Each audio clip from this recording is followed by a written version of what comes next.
Tal, o que é o mercado financeiro? A gente fala tanto de mercado financeiro, mas será que a gente consegue assim, definir, conceituar o que é o mercado? Bom, primeiro ponto, isso não é mercado financeiro. Isso faz parte, sim, do mercado financeiro, precisa de existir, é claro, mas não é mercado financeiro, como eu falei no outro vídeo. O mercado financeiro não é igual à bolsa de valores, não é igual a trade. Existe o universo jurídico do mercado financeiro, por quê? Porque todos os produtos de investimento são regulados por uma entidade, por uma autarquia. Então, o que a gente tem é um universo jurídico repleto de diversidade e de produtos de investimentos. É claro que quando você compra uma CDB, um CCB, um seguro, uma poupança, um tipo de capitalização, um consórcio, a gente não reflete sobre os contratos e sobre as diversas outras coisas. Mas sim, tudo faz parte aí do direito, tá? E quando eu falo de mercado financeiro, tipo, o que vive mercado financeiro para você? Ou você, o que é mercado financeiro para você? Pense bem. Primeiro ponto que o advogado tem que ter em mente é o seguinte: quando a gente está diante de uma palavra que não está definida em lei, isso quer dizer que não tem definição, porque tudo aquilo que está em lei é uma definição. O que não está na lei, o que é amplo, o que é não amplo, mas o que não está literalmente definido em lei, é um conceito. Então, eu tenho essa palavra, mercado financeiro. Não tem uma lei, não existe essa lei, que fala mercado financeiro é. Três pontinhos, essa lei não existe. O que existem são pessoas conceituando o que é mercado financeiro. Por que que elas conceituam? Porque não tem uma definição. Então, o significado de conceito e definição é esse. Definição é igual a aquilo que está na lei. Conceito é igual àquilo que aquilo que significa determinada palavra que não está na lei. Então, quando eu falo, gente, a definição de mercado financeiro essa frase está errada. Na verdade gente, o conceito de mercado financeiro porque o que existem são autores que conceituaram, que falaram, mercado financeiro é. Não, sabe por que eles conceituaram? Porque não está escrito na lei, não tem definição. Logo, se não tem definição, qualquer pessoa pode falar, e é por isso que não tem uma unidade conceitual sobre o que é, de fato, o mercado financeiro. Se a lei, qualquer lei, tivesse falado, ó, tivesse escrito de fato, gente, mercado financeiro é um local no qual e as pessoas, e o investidor, e fulano compra, fulano vende, não ia ter milhões de autores falando e eles às vezes divergem entre si, tá? Então, o que eu vou trazer aqui para vocês é um conceito base para que vocês entendam as ideias principais. Agora, se você quer se aprofundar, eu quero fazer um mestrado, você vai ter que estudar o que que o Nelson Weisig falou sobre o conceito, o que que o Gustavo Alves falou sobre o conceito, o que que o Gustavo não sei o que das contas falou, porque eles estão conceituando uma coisa que não está escrita em lei. Tá? Então, vamos lá. Primeiro de tudo, existe um conceito amplo e um conceito restrito de mercado financeiro. Vamos começar pelo mercado financeiro. É um ambiente, não necessariamente físico, no qual temos compradores e vendedores de objetos, não objetos assim, mas objetos não físicos que permite a troca. Então, quando eu tenho dentro do meu patrimônio uma ação e vendo para outra pessoa, e essa pessoa vai lá e vende para outra, que vende, que pega o dinheiro, que compra, faz um contrato de câmbio, tudo isso é mercado financeiro. Então, todas as vezes que eu tenho troca de dinheiro, de títulos, de dívidas, de outros contratos que tem alguma representação econômica, eu falo de mercado financeiro, tá?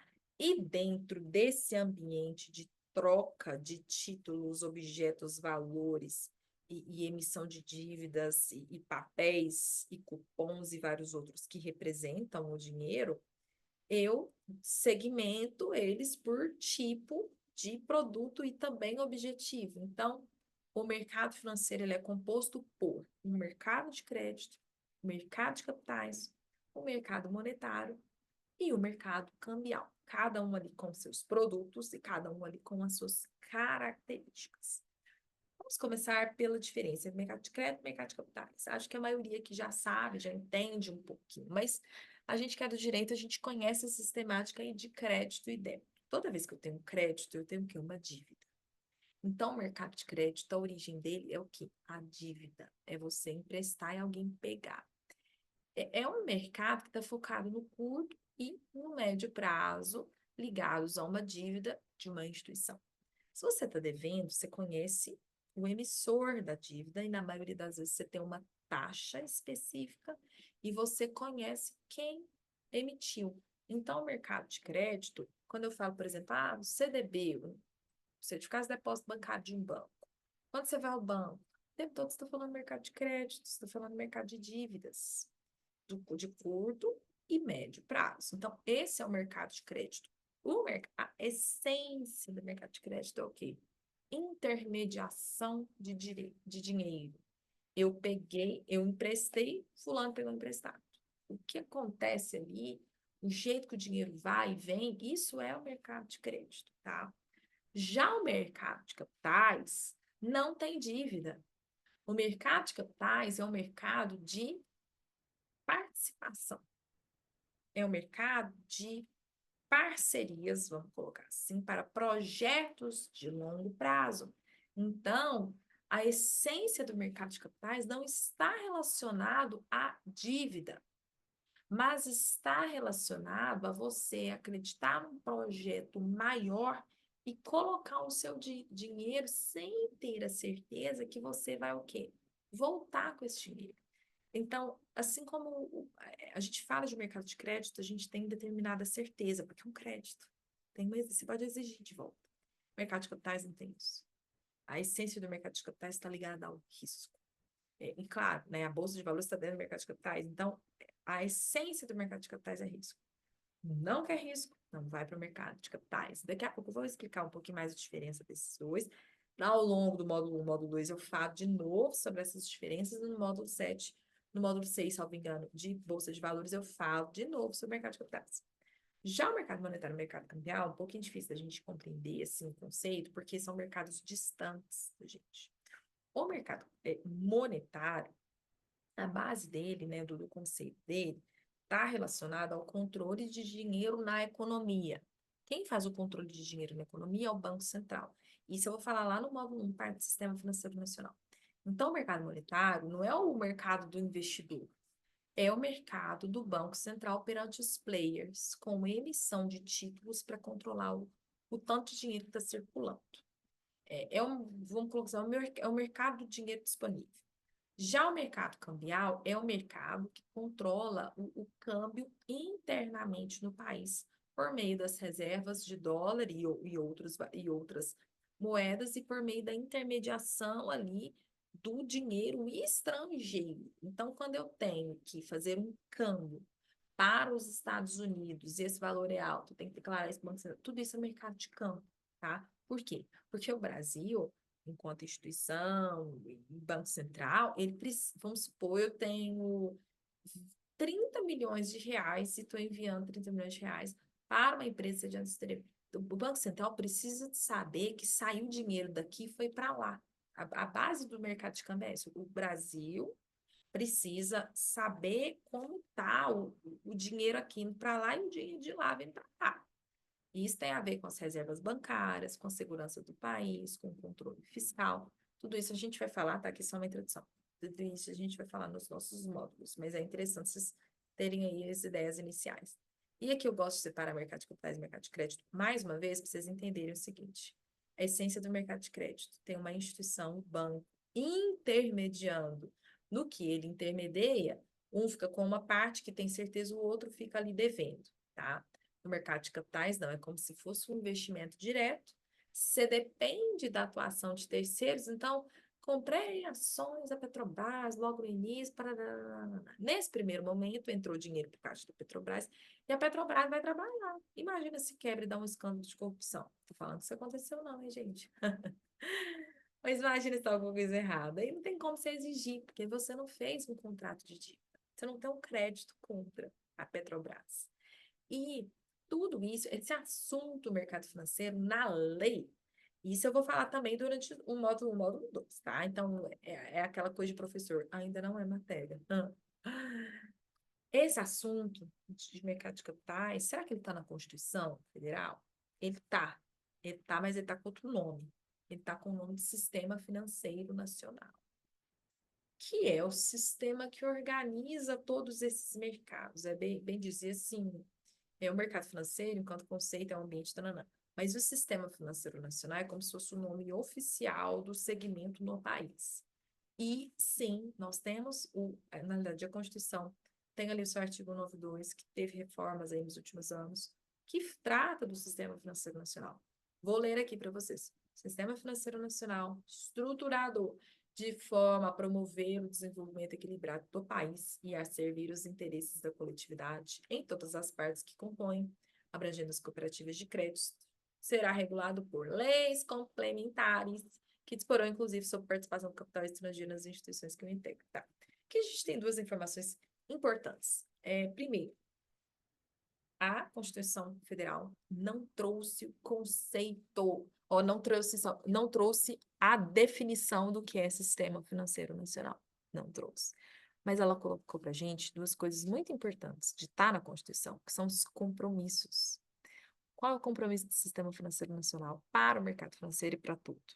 Promover o desenvolvimento equilibrado do país. Interesses da coletividade. Segundo ponto, até coloquei, servir os interesses da coletividade, desenvolvimento do país. Então, é meio que uma moeda dos dois lados. E neste raciocínio, eu faço a reflexão. Por que tanta preocupação com o interesse da coletividade, com o interesse público? Por que não liberar tudo para a iniciativa privada? Será que pode? Como que faz para desenvolver bem um país, ou seja, gerar negócios sem se desfazer do interesse público? Será que pode fazer tudo? Né? Será que esse mercado está permitindo tudo, tudo, tudo? Posso fazer qualquer tipo de negócio? Qual o interesse que é maior? O interesse do investidor, da corretora, ou o interesse público? Que é aquilo que a lei vai nos dizer. Aqui a resposta está no próprio direito administrativo. O interesse público se sobrepõe ao interesse privado. Então, se você tem uma lei que fala que tem que proteger o investidor, tem que proteger o investidor, porque esse é um interesse público, o interesse da coletividade. E mesmo com todas essas regras, a gente ainda vê casos de lesão aos interesses públicos. Então, essa conversa dessas reflexões, esse raciocínio, o que ele está envolvendo? Está envolvendo direito administrativo, está envolvendo teoria da Constituição, está envolvendo a compreensão no seguinte sentido: para onde a Constituição está olhando? A Constituição está olhando não para o bolso de qualquer pessoa, qualquer player. A Constituição está olhando para os interesses da coletividade, do compromisso que o Sistema Financeiro Nacional tem para o desenvolvimento do país. E isso é certo. Economias bem desenvolvidas têm mercados de capitais e mercados financeiros bem desenvolvidos. Acho que vale a pena a gente comentar também o artigo 174, que prevê que, como agente normativo e regulador da atividade econômica, o Estado exercerá, na forma da lei, as funções de fiscalização, incentivo e planejamento, sendo este determinante para o setor público e indicativo para o setor privado. Ah, não entendi nada o que é isso. Tá.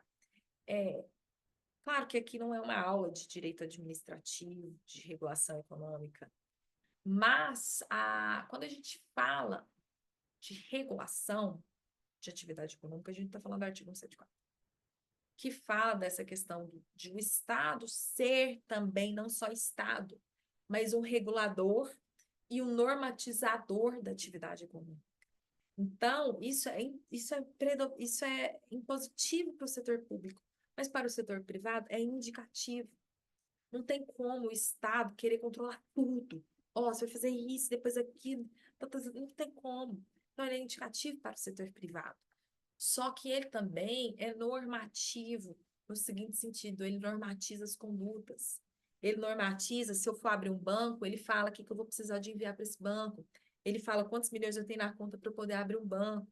Da mesma forma para as corretoras, para os administradores, etc. E o Estado, ele passa a ser um Estado regulador. Um Estado que tem ali as suas funções. E quando eu falo de Estado regulador, regulador muitas das vezes é confundido com a palavra normatizador. Faz parte, mas não é todo. Quando eu falo de Estado regulador, eu estou falando de atividades de normatizar, que é criar normas. Mas eu também estou falando de um Estado que executa, né, o Estado regulador na sua função executiva e judicante. Vive, eu não entendi nada. Vou te explicar agora. Falar de criação de normas é um pouco mais fácil. Então, sim, o Estado regula, normatiza o mercado financeiro. Hoje a gente vai falar disso também durante o curso. Mas, ao mesmo tempo em que ele normatiza, ele fiscaliza o que o mercado está fazendo. Isso é o que a gente estudou, né, quando a gente fala de três poderes, né, do poder legislativo, executivo e outros. Mas quando a gente fala de direito administrativo, de estrutura das autarquias, pelo direito administrativo, a gente sabe que por exemplo, o INSS, ele faz tudo. Ele normatiza, e ele fiscaliza, e ele, quando eu digo fiscalizar, é igual atividade executiva. E é também judicante. Por quê? Porque se dá um problema, ele mesmo julga o caso. Então, pode ser um pouquinho abstrato, mas vou pegar um exemplo para vocês. O Estado fiscaliza o mercado de valores imobiliários, ou seja, o mercado de capitais, por meio da Comissão de Valores Imobiliários, que é a autarquia federal, governo federal, que regula essas atividades, esse segmento. A CVM, ao mesmo passo que ela cria normas, nós temos normas da CVM, regulação e resolução da CVM, mas ela mesmo, se ela vê uma coisa errada, ela mesmo vai atrás para multar. E se tiver um processo administrativo sancionador, novamente, direito administrativo, se tiver um processo administrativo sancionador contra um player, uma pessoa que fez algo errado, ela mesmo julga o caso. Só que nesse julgar, eu não estou falando de judiciário, porque o judiciário, ele pega um caso, ele julga o caso que aconteceu. Quando eu falo de regulação judicante, eu não estou falando que é igual ao judiciário, porque um dos objetivos também com as decisões administrativas é servir de exemplo. E é por isso que eu não posso falar de funções normativas, funções executivas e funções judiciárias, tá? E aqui, como eu falei, se você não tem base de direito administrativo, talvez você fique um pouco confuso, mas pode assistir o vídeo de novo.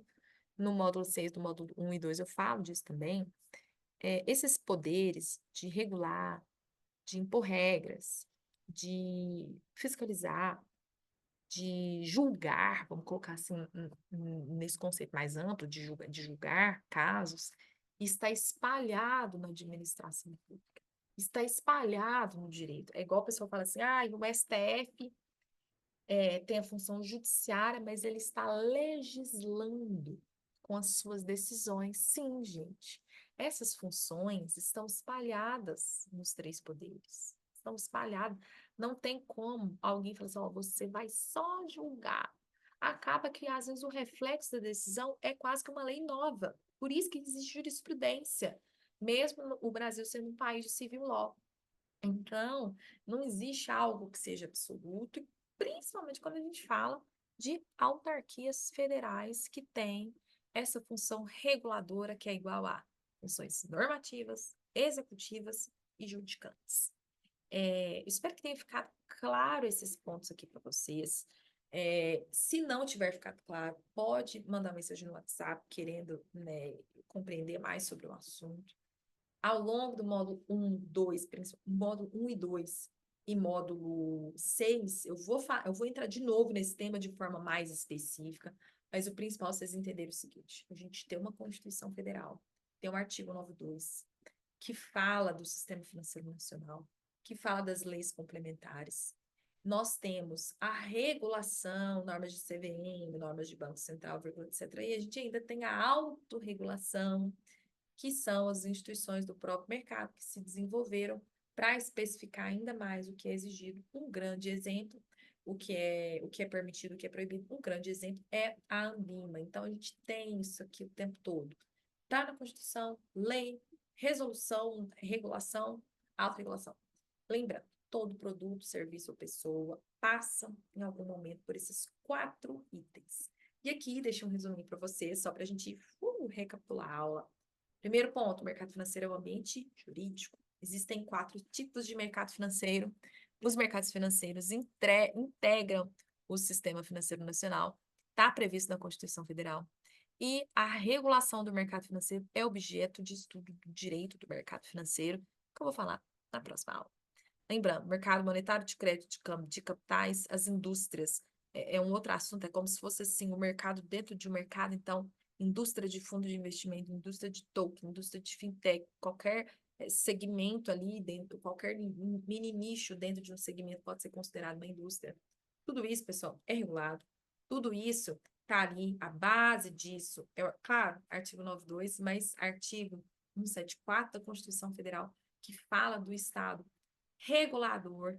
E se você ir a fundo nesse tema, a base é o direito administrativo, principalmente com a teoria do interesse público que se sobrepõe aos interesses privados. E que é isso tudo, Vivian? Isso tudo é direito do mercado financeiro que a gente vai falar aí na próxima aula, pessoal. Obrigada.